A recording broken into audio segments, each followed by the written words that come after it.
Welcome, I am the Loud Little Ducky. Today we are going to go over the pretrial detention motion for keeping Matthew Farwell in jail. Let's get to it. Content warning before we get started. There is graphic and disturbing details, acts against a minor, and talks of sexual abuse. If any of this is triggering for you, please click out of the video and take care of your own self, and I will see you in another video. So here we have the United States District Court, District of Massachusetts, the United States of America v. Matthew Farwell. And this was filed August 28th, 2024. The United States motion for a memorandum in support of pretrial detention. Defendant Matthew Farwell, a former Stoughton police officer, has been charged with killing Sandra Birchmore to prevent her from communicating information about his commission or possible commission of federal crimes in violation of 18 U.S.C. 1512A1C. The government moves to detain Farwell pending trial because he is a danger to the community and poses a serious risk of flight and obstruction. The court is authorized to conduct a detention hearing and detain Farwell on each of the independent basis because Farwell has been charged with a crime of violence that carries a mandatory life sentence. See 18 U.S.C. 3142 F1A, B, and 3142 F2A and B. First, there is a serious risk that if released, the defendant will obstruct or attempt to obstruct justice. The risk is not merely theoretical. On February 1st, 2021, Farwell killed Birchmore, a young pregnant woman who had spent years sexually exploiting. Farwell's grisly crime was designed to conceal forever the truth about his years of criminal conduct targeting Birchmore. Moreover, even apart from the murder of Birchmore, Farwell has tried to destroy and conceal evidence of his criminal conduct. Prior to her death, Farwell instructed Birchmore to delete from her phone evidence that he had sexual intercourse with her before her 16th birthday. After the murder, he researched how to delete data from his own phone. And he took steps to conceal the murder, including by repositioning Birchmore's lifeless body and staging apartment to make a young woman's death appear to be an unaliving, and lying to Massachusetts State Police detectives who were initially responsible for investigating Birchmore's death. Second, Farwell's release would pose a profound danger to the community. He has been charged with intentional, premeditated murder of a young person he knew for years. He strangled her to death when he knew she was several weeks pregnant. He did so while he was serving as a police officer, and after using that position of trust and authority to groom and sexually exploit her for years, beginning when she was 15 years old. There are no conditions of release that will protect the community from a defendant whose conduct reveals such an indifference to human life. Third, Farwell is serious risk of non-appearance. As described in detail below, the murder followed a report to Stoughton Police Department that disclosed aspects of Farwell's illicit sexual relationship with Birchmore. With Farwell on notice that he could soon face consequences for his criminal conduct, he decided to kill Birchmore. Today, the potential consequence could hardly be more severe or imminent. Farwell faces a mandatory life sentence for killing Birchmore. The weight of the evidence is overwhelming. These circumstances provide with the significant discernment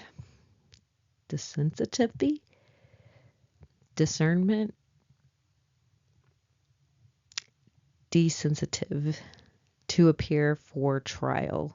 Disincentive.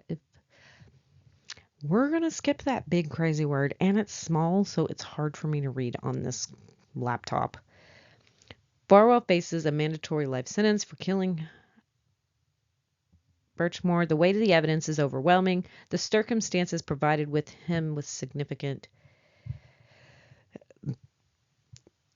disincentive to appear for trial. As such, there are no conditions that will reasonably assure he will appear at trial to face the evidence and consequences of his conduct. Statement of facts. The government proffers the following facts in support of its motion to detain the defendant and submits for supporting declaration of the FBI Special Agent Shanae C., attached here as Exhibit A. So here we go. First, the defendant. Farwell is 38 years old and resides in North Eaton, Massachusetts, with his spouse and children. Both he and his spouse possess license to carry firearms. There are 10 firearms registered to their home address. See footnote 1. Government proffers this information at this time. If necessary, the government will provide evidence at the detention hearing. And that's going to be for footnotes 1 and 2. Category 2, the defendant's professional background. Farwell served in the United States Army from 2004 to 2008, so he did his 4 years. During that time, he served as an explosives expert. And then we've got footnote 2, which we just read. Farwell became a sworn police officer in 2008. He first served from 2008 to 2012 as a police officer for the town of Wellesley, Massachusetts. On March 27, 2012, Farwell became a Stoughton police officer, a position he held until he resigned on April 1, 2022. While a member of the Stoughton Police Department, Farwell also served as a firearms and explosive instructor. 3. The Stoughton Police Explorers Academy.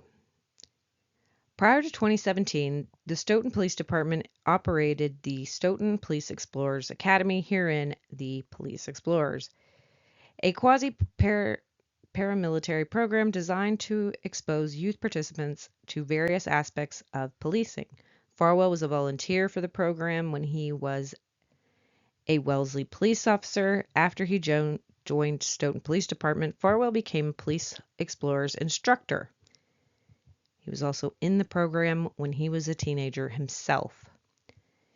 In March 2010, Birchmore applied to be a participant in the Police Explorers. At the time, she was 12 years old. She began participating in the program in or around the spring of 2010. She remained in the program through 2016. Farwell was her instructor during that time period. For the offense. Farwell groomed and sexually exploited Birchmore when she was a child. As a police officer, Farwell groomed and sexually exploited Birchmore when she was a child. As early as 2012, he began communicating with Birchmore online, including befriending her on Facebook. At the time, he was 26 years old and she was 15. While using the internet to lay the groundwork for his child exploitation, Farwell would also meet Birchmore at Stoughton Public Library, where he would sexually groom her under the guise of providing academic tutoring. Ultimately, he engaged in sex acts with Birchmore, violating the Massachusetts statutory rape law by having sexual intercourse with her in 2013 when she was 15. But we have read in text that he would have done it in 2012 when she was 14. Sick, disgusting, vile human. This act of statutory rape had several attendant aggravating factors, such as age disparity between Farwell and Birchmore, and Farwell's position of power and trust. B. Farwell continued to exploit Birchmore when she became an adult. Farwell continued having sex with Birchmore after she became an adult and while he remained employed as a police officer. Building off years of grooming, Farwell later cultivated a controlling and sometimes abusive relationship with Birchmore. He tracked her location with his cell phone, and as voluminous text messages demonstrate, he engaged in sexual violence. C. Farwell had sex with Birchmore while on duty. Farwell exploited Birchmore while on duty as a police officer. At times, he met Birchmore to have sex with her while he was on duty and being paid by the town of Stoughton. Of course, these are the facts that Farwell concealed from the Stoughton Police Department in an effort to continue receiving his salary, notwithstanding his misconduct. D. In December 2020, Farwell learned that he had impregnated Birchmore. In October 2020, Birchmore told Farwell that she wanted a child of her own. Farwell and Birchmore reached an agreement. He would try to impregnate Birchmore in exchange for her silence about his criminal conduct, i.e., child sexual abuse, and years-long extramarital affair. In late December 2020, just a month before Birchmore died, she learned that she was pregnant. Birchmore told Farwell that he was the child's father, and Farwell responded poorly. He became physically violent with Birchmore. She told multiple friends that Farwell had pushed and shoved her, grabbed objects from her hands, and put her in a chokehold. E. In January 2021, Farwell learned that information about his year-long illicit sexual contact with Birchmore had been disclosed to the Stoughton Police Department and others. And here's where he panicked. And the person that took this call and got this information and passed it to Matthew Farwell, you should have done something else with this information. Like, that's just not okay. You didn't actually kill her. And so, don't fully guilt yourself on that, but you shouldn't have done this. And I do hope you feel like crap every single day for it. And I hope it makes you a better person. It's just a bad way to learn this lesson.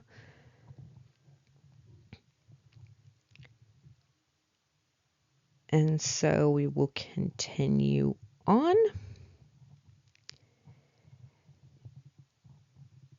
In January 2021, Farwell learned that despite Birchmore getting the pregnancy she wanted, he would not be able to control her or the information that she possessed about his crimes. Yeah, sometimes children grow up and have a voice. But groomers and people that prey on children don't like that. Usually, they don't have anything to do with them from the time they're a child into adulthood. Usually, they stay within the age range that they like, which is sickening, but it's because it's easier to control a child than it would be an adult. On January 20th, 2021, a friend of Birchmore's called Stoughton Police Department and disclosed information about Farwell's sexual contact with Birchmore. When a Stoughton police officer employee told him about the call, Farwell again responded poorly. That's an understatement.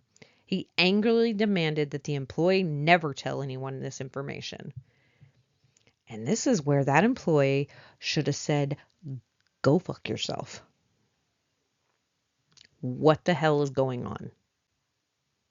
Like, you can't do this, man. What are you thinking?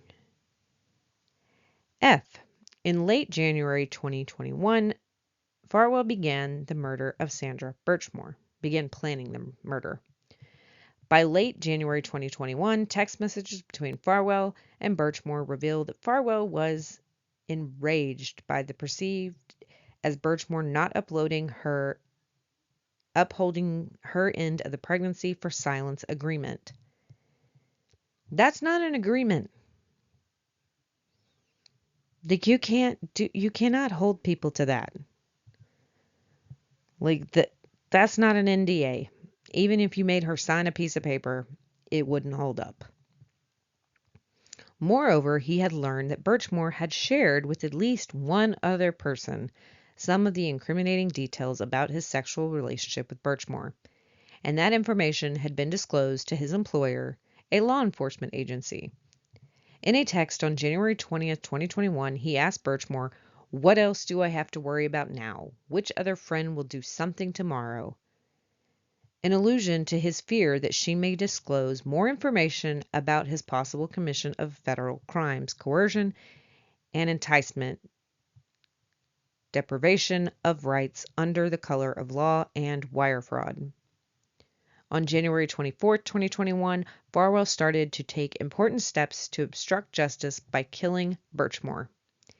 He asked Birchmore for a key to her apartment, after he previously had been reluctant to having in his possession that kind of tangible proof of their relationship, and he asked Birchmore to keep it a secret that he had given him a key.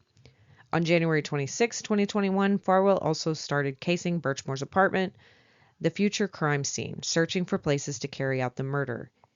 He inspected her bathroom and closet, places where items could be hung. His behaviors were strange enough that Birchmore told multiple friends that she was concerned. On February 1st, 2021, Farwell went to Birchmore's apartment wearing a mask and strangled her to death using a duffel bag strap. On February 1st, 2021, Farwell decided to act for him that day provided at least two advantages. A blizzard was approaching Greater Boston, ensuring that no one would notice Birchmore's absence from work for several days, and Farwell's wife was hours away from delivering their third child. Therefore, Farwell texted Birchmore to tell her that he was coming to her apartment.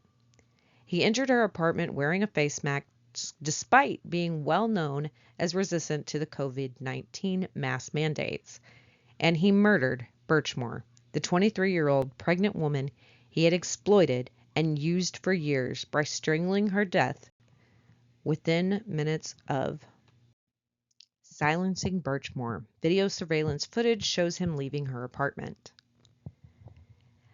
5. Additional evidence regarding Farwell's efforts to obstruct. In addition to the obstruction crime alleged in the indictment, there is evidence that Farwell took steps to conceal his criminal conduct before Birchmore's death and later to obstruct the murder investigation. Farwell directed Birchmore to delete electronic evidence of his crimes. Before Farwell killed Birchmore, Farwell directed her to delete evidence of their sexual relationship. This was evidence that he had raped Birchmore when she was 15 and that he had engaged in sexual violence.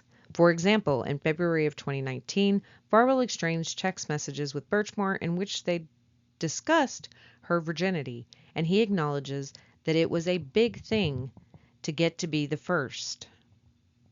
Ugh, it's nauseating. In March 2019, the defendant asked Birchmore, "Would you have done it if we had never used a condom and I never pulled out?" Birchmore reassured Farwell that she would have still finished school, with a smiley face. A few months after that, on June 5th, 2019, Farwell directed Birchmore to make sure all of their text and Facebook messages had been deleted. In another text message conversation, Farwell discussed the first time he and Birchmore had sex. Farwell sent a text message indicating he would have liked to have sex with Birchmore when she was even younger, saying, "You should have told me. We could have effed so much sooner." Ugh. And this man has children. After sending that text, Farwell quickly instructed Birchmore, "Clear that out.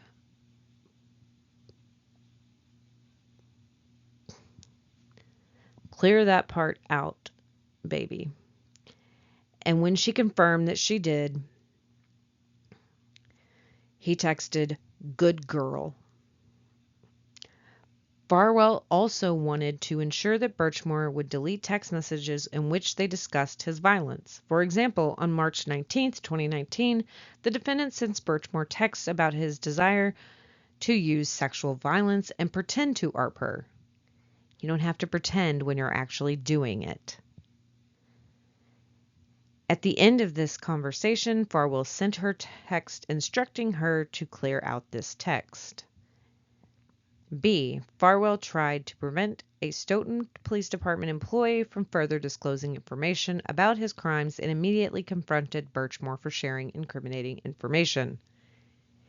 In the weeks before Birchmore's murder, Farwell previewed some of the steps he would have taken to prevent witnesses from disclosing information about his crimes. On January 20th, 2021, Farwell reacted angrily when Person 5, then an employee of Stoughton Police Department, confronted him about the call he or she had received regarding his illicit sexual relationship with Birchmore. Farwell directed Person 5 never to mention the topic to him again and not to tell anyone else. Farwell then began frantically texting with Birchmore. He wrote, "You told me no one knew about us yet. He or she claimed we are effing. You have no idea how bad what he or she did. I literally can't believe this is even real life. Like, what else do I have to worry about now? What other friend will do something tomorrow?" Within days of the foregoing text messages, Farwell was asked Birchmore to give him a key to her apartment, but keep it a secret. Within days, he was scoping out her closets and bathrooms, and within 12 days, Birchmore was dead. C. After killing Birchmore, Farwell repositioned her body and staged her apartment to make it appear that Birchmore had unalived herself. After killing Birchmore, Farwell moved her lifeless body and staged her apartment to conceal his crime by making it appear that she had died by unaliving. As described in more detail in Exhibit A, notwithstanding the fact that first responders found Birchmore in a seated position with a strap around her neck and doorknob, Dr. William Smock determined that Birchmore's death was a homicide. Dr. Smock cited Birchmore's hyoid bone fracture, the pattern imprint injury on her chest, abrasions around her nose, and the broken necklace, among other things. Among other evidence that led him to conclude with a reasonable degree of medical and scientific certainty that Birchmore's death was a homicide. These specific injuries and evidence are consistent with Farwell suffocating Birchmore by strangulation and then hanging her lifeless body from her closet doorknob, which he had inspected days earlier to make it appear as she had taken her own life. D. After the murder, Farwell searched for ways to conceal his year-long relationship with Birchmore and his communication with her on duty the day of the murder. After Birchmore's death, Farwell gave limited consent to search his personal cell phone to law enforcement officers who were investigating the death. However, on February 9, 2021, Farwell used his work cell phone to make and delete 2 Google searches. First, he searched for and deleted, "Can delete messages or iMessages be recovered by Celebrite?" Celebrite is a tool that forensics examiners use to extract data from cell phones. Then he searched for and deleted, "Can you revoke consent in Massachusetts?"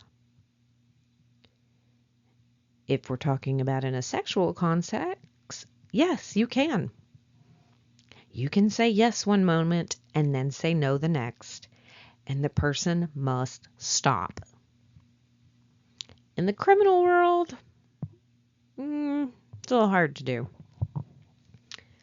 Once they've started a process, it's kind of hard to stop it. And then they could just get a search warrant for it anyways. So, probably not. After the murder, Farwell lied to Massachusetts State Police detectives. When Farwell met with the Massachusetts State Police detectives who were investigating Birchmore's death, he lied to them. His multiple false statements reveal a deliberate effort to minimize his relationship with Birchmore and avoid consequences for his misconduct. Farwell falsely told detectives that his sexual relationship with Birchmore began in 2020. According to his own text messages with Birchmore, it actually began in 2013 when Birchmore was 15. Yeah, you missed a few years in there.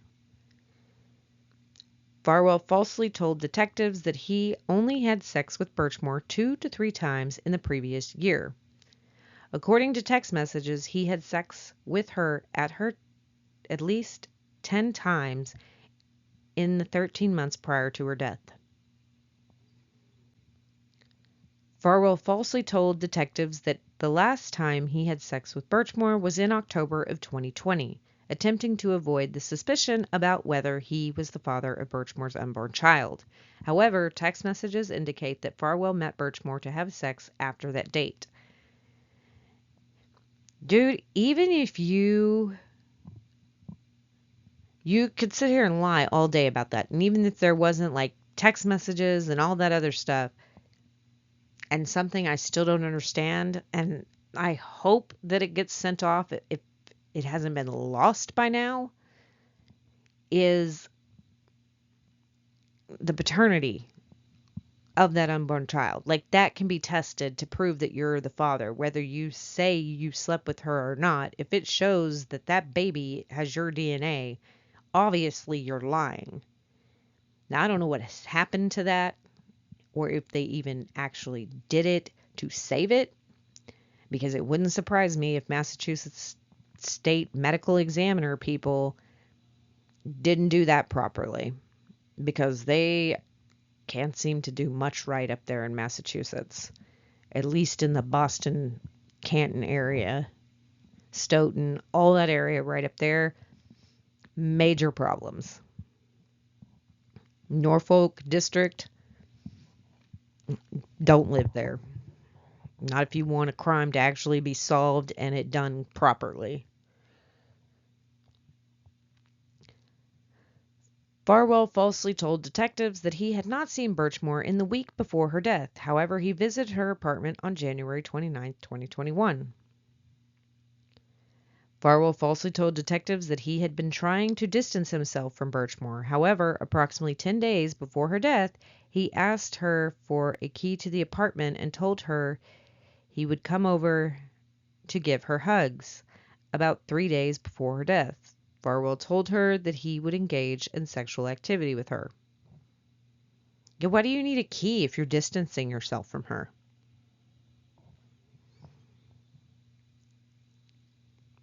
Because you've changed your mind. Now you're not going to distance yourself from her. You're going to make it look like you're going to give it the good old try. You're going to be the good guy and step up.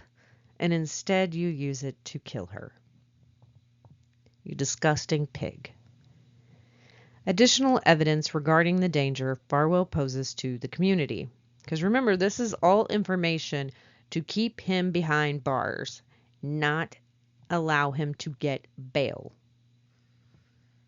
Because this scumbag does not need to be on the streets. He never should see his children again. They should not. I mean, that stinks for the children, but he did it. So it says, Farwell has a long recent record of using physical and sexual violence. Text messages show the defendant physically abused Birchmore.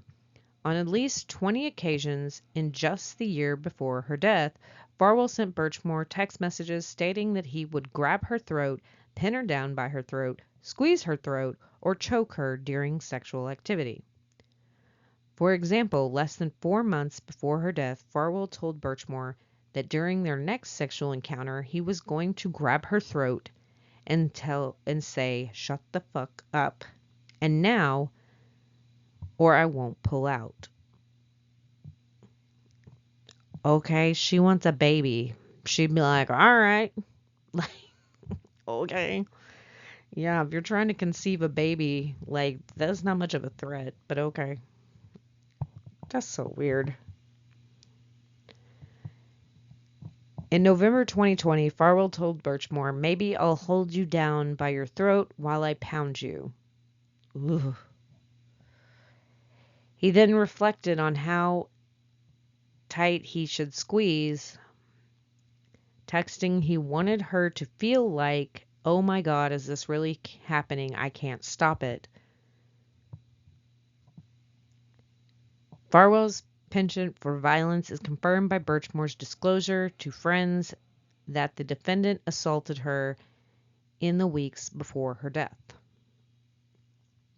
Additional text messages between Farwell and Birchmore's own journal entries reveal Farwell's effort to punish her with violent sex acts. This violent sexual punishment started as early as 2013 and continued to 2020.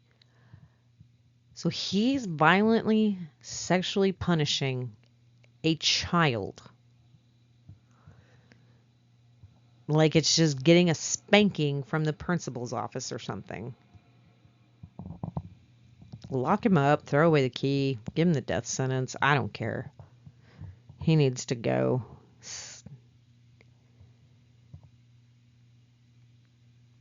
The evidence indicates that the defendant used a violent sex act to punish Birchmore for getting bad grades, lying to him, or being sexually active with other people.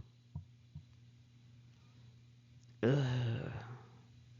He's trying to act like he is the principal. The evidence indicates that Farwell's efforts to control Birchmore also indicated directing her to use her phone to share her location with him and admonishing her when she failed to do so. Farwell had also demonstrated preoccupation with sexual assault in numbers of ways. First, Farwell's texts with Birchmore included numerous discussions about him forcing her to engage in certain sexual acts. Farwell asked Birchmore on multiple occasions to act as if he were ARPing her when they had sex. Once again, if you're actually doing it, it's not acting. For example, in one text conversation on November 8th, 2020, Farwell told Birchmore that he enjoyed having sex with her. When Birchmore asked what would be perfect for him, he replied, "You say no and make me take it." Full R word. Additionally, Birchmore's journal detailed sexual violence that she suffered at the hands of Farwell as a means of punishment. Finally, Farwell's iCloud account contained images that confirmed his interest in domestic and sexual violence, including strangulation. For example, his iCloud contained the following: a meme containing a photo of a woman with tape over her mouth that states duct tape turning no, no, no into since 1942. An image that states when she says, "Choke me, daddy," and you get carried away, and now she's dead. Well, that was his meme for the future. A screenshot of an image of a woman saying that she could not sleep, followed by a man choking her saying, "Good night, bitch." And a meme glorifying a person who kills and sexually abuses someone who no one will miss. Well, you picked the wrong one, because Sandra Birchmore is very much missed and very much loved. You chose the wrong people. B. Farwell has a demonstrated sexual interest in children. Farwell is a danger to children. He committed statutory rape under Massachusetts law by having sex with Birchmore when she was 15. In text messages with Birchmore, he romanticizes the statutory rape by discussing the first time they knew they were going to have sex and his regret that they did not have sex earlier in 2012. And Farwell repeatedly disclosed to Birchmore his interest in having sex with children via message. Farwell asked Birchmore to pretend she was 13 or 14 when they were having sex. He also had Birchmore join his sexual role play in which he posed as her older brother and simulated non-consensual incest. Yeah, definitely should not be around his children, ever. C. Farwell is a firearms and explosives expert with access to many guns. Farwell has extensive training regarding firearms and explosives, having served in the Army and as an instructor for the Stoughton Police Department. He has a license to carry a gun with 10 guns registered to his residence. Argument 1. The Bail Reform Act 18 U.S.C. 3142 authorizes the court to detain Farwell on 3 independent bases: danger to the community and risk of flight and obstruction. Congress empowered judicial officers to release or detain defendants pending trial. The court shall hold a detention hearing upon governor's motion in case involves a crime of violence and one that involves an offense for which the maximum sentence of life imprisonment or death. Here, the charged offense, killing a victim or a witness pursuant to 18 U.S.C., satisfies both criteria. Defining crimes of violence as an offense that has an element of the offense the use, attempt, or threatened use of physical force against a person or property or of other. The punishment for an offense under this subsection is A. In case of killing, the punishment provided in section 1111 and 1112, and C. 18 U.S.C. 1111b, stating that the penalty for the first-degree murder is death or mandatory life imprisonment. Under Section 3142F1, the court must determine whether the defendant is a danger to the community or risk of flight. See 18 U.S.C. 3142F1, reasonably assure the appearance of such person as required and the safety of any other person and the community. And pursuant to 3142F2, the court must hold a detention hearing upon the government's motion of sua sponte when the case involves a serious risk that the defendant will flee or serious risk that the defendant will obstruct or attempt to obstruct justice. Then it cites a case. The government must prove the defendant is a danger to the community by clear and convincing evidence. The court applies a preponderance of the evidence standard in determining whether the defendant is risk of flight or obstruction. Moreover, like danger to the community and the risk of flight, obstruction of justice is a standalone basis for detention pending trial. Where the court finds that a defendant's release creates an unusual risk of obstruction of justice, the Constitution and relevant statutes permit detention. And then there's a 1986 case, says upholding detention after the district court found that the defendant tampered with a witness in a state proceeding and stating bail decision rests on the prediction of the defendant's future behavior. It could be to hold that such prediction cannot rest on a defendant's recent conduct in another proceeding, which may shed considerable light on his motive, capacity, and propensity to commit certain acts if free on bail. Importantly, the extension of inherent powers to deny bail during trial to the pretrial period recognizes that unless the witness protected before trial, they and their testimony will not be available at trial. In evaluating whether conditions can reasonably be fashioned to eliminate the risks of danger, flight, or obstruction associated with releasing the defendant, the court must consider 1. The nature of circumstances of the offense, 2. Weight of the evidence, 3. Defendant's history and personal characteristics, and 4. Dangerousness. The court should detain Farwell pending trial. Farwell killed a young person to cover up his own crimes that he committed while he was employed as a police officer. That chilling act of destruction of justice followed his previous attempts to destroy evidence. In addition, Farwell is violent. He used that violence both to harm his victim while she was alive and obstruct justice by killing her.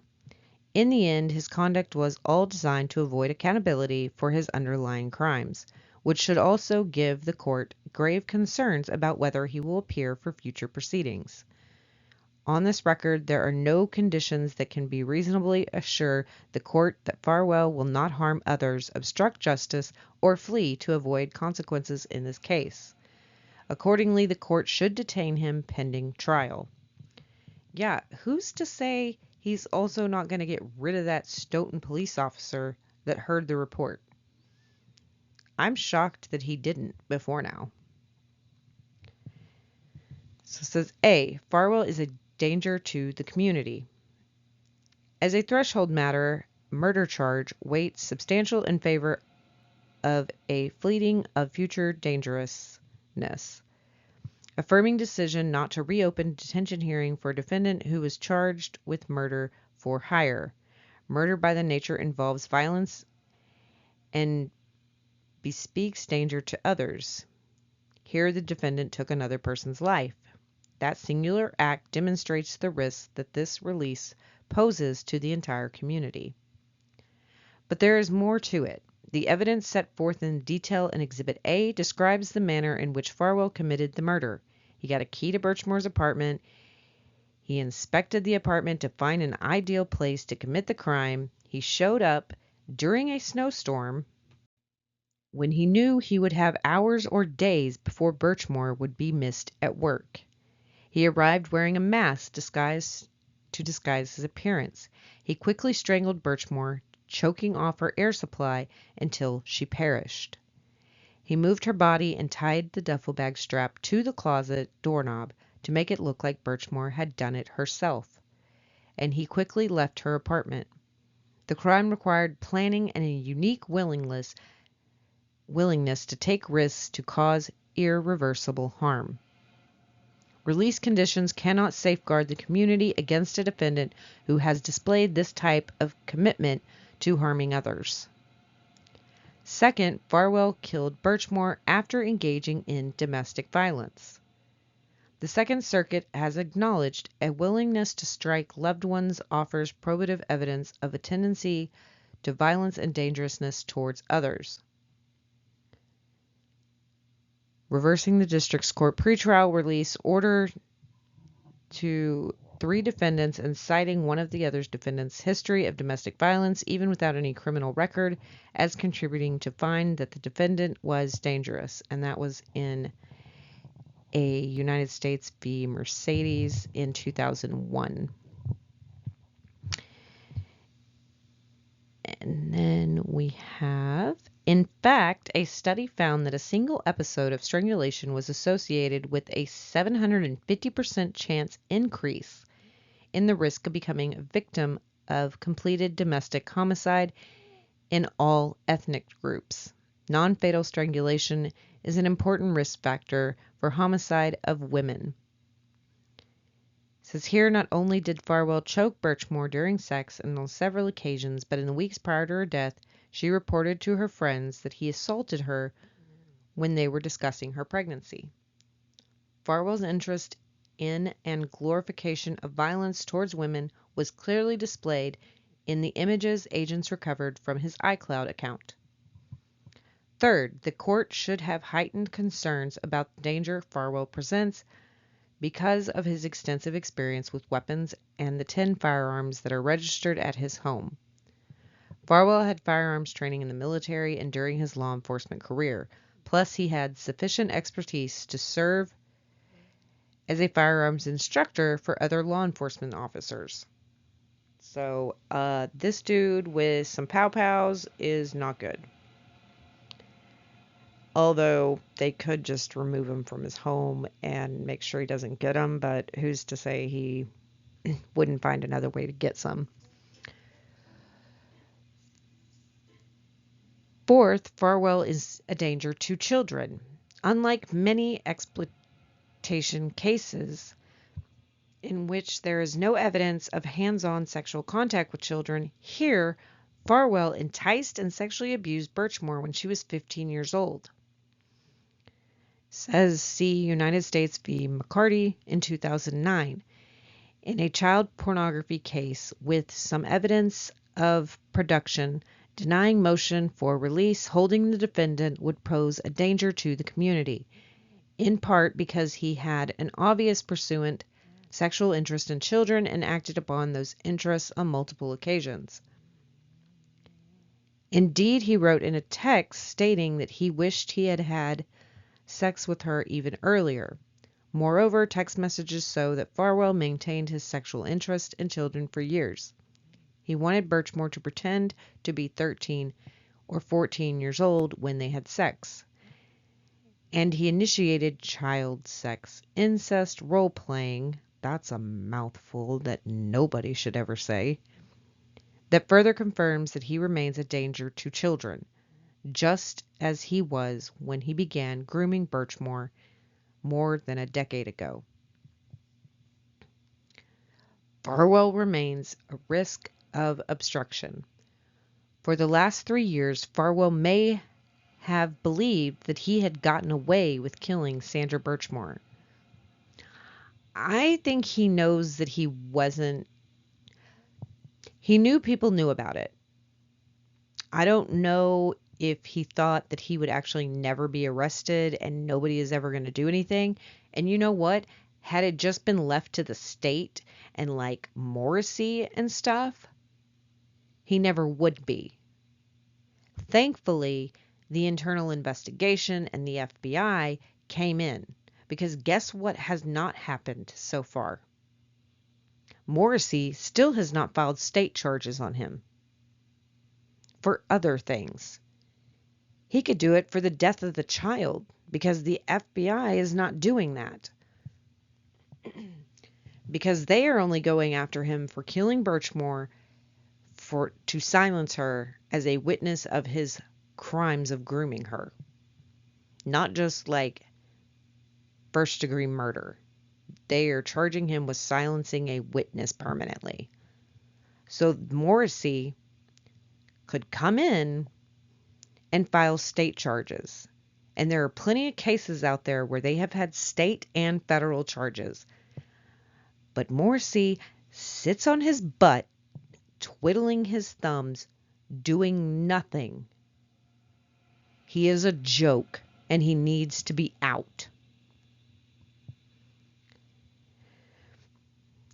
Now that he has been charged and some of the evidence has been revealed, circumstances have changed. He now knows that if convinced, he faces a mandatory, convicted, not convinced. If he is convicted, he faces a mandatory life sentence. And this is in a federal prison, not a state prison. The new circumstance provide a great incentive for him to further obstruct justice. The court is in the unique position of having a wealth of information about this defendant and what he has done in the past when he believed there was a risk of criminal consequences. When Farwell feared that Birchmore might reveal information about his commission or possible commission of federal crimes, he killed her. When a Stoughton police employee told him that he or she had received a call reporting aspects of Farwell's illicit sexual relationship with Birchmore, Farwell sprang into action, directing that employee not to talk about the information and frantically admonishing Birchmore for revealing information. Throughout the final year or two of Birchmore's life, Farwell directed her to delete communications and that could incriminate him. When state police detectives interviewed Farwell, he lied to them. Farwell's track record, which includes violence, intimidation, and dishonesty, strongly indicate that if released, he will continue to try to save himself by obstructing justice before trial. He might take himself out, which, I'm not going to say that on here, but,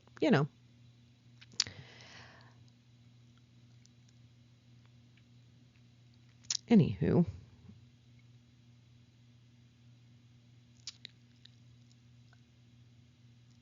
Before trial that could put many civilian witnesses at risk.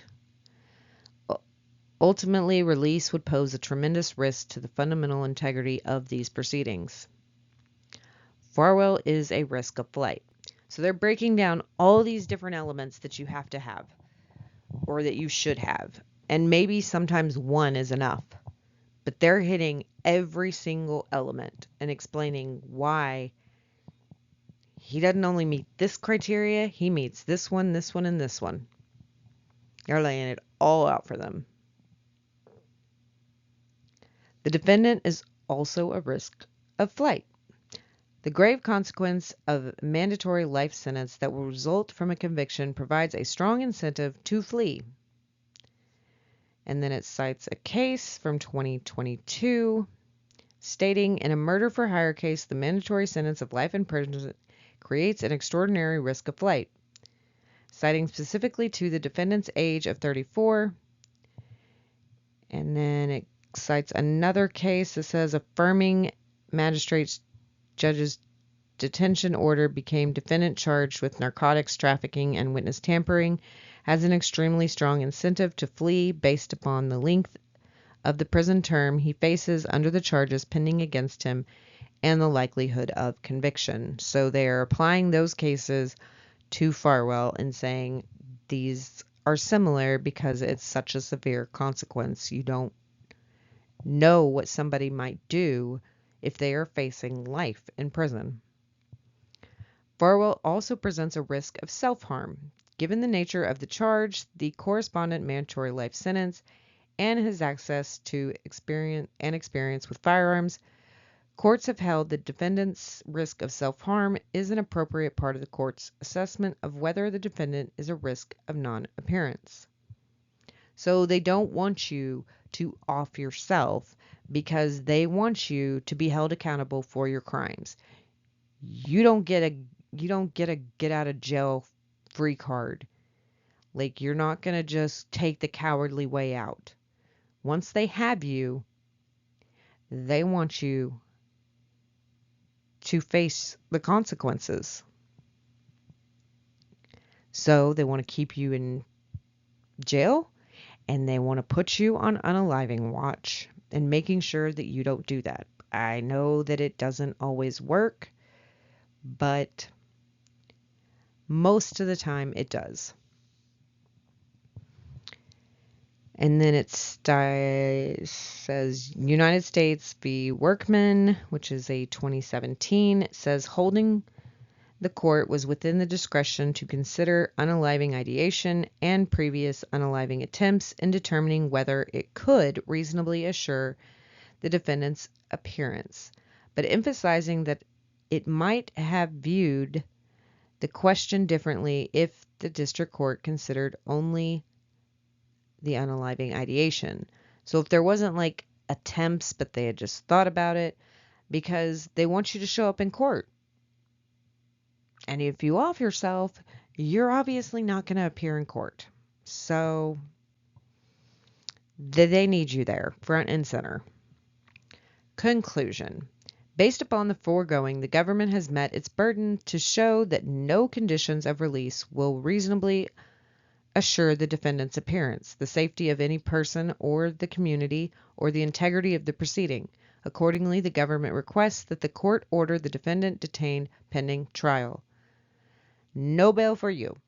The government further requests that if the court is inclined to release the defendant on conditions, it stay its order for such time to permit the government to file a motion for revocation of the order of release under 18 U.S.C. 3145A, and then it says respectfully submitted the 20th day of August 2024, and it is signed by Josh Levy, and then of course the certification of service sent to the Assistant United States Attorneys.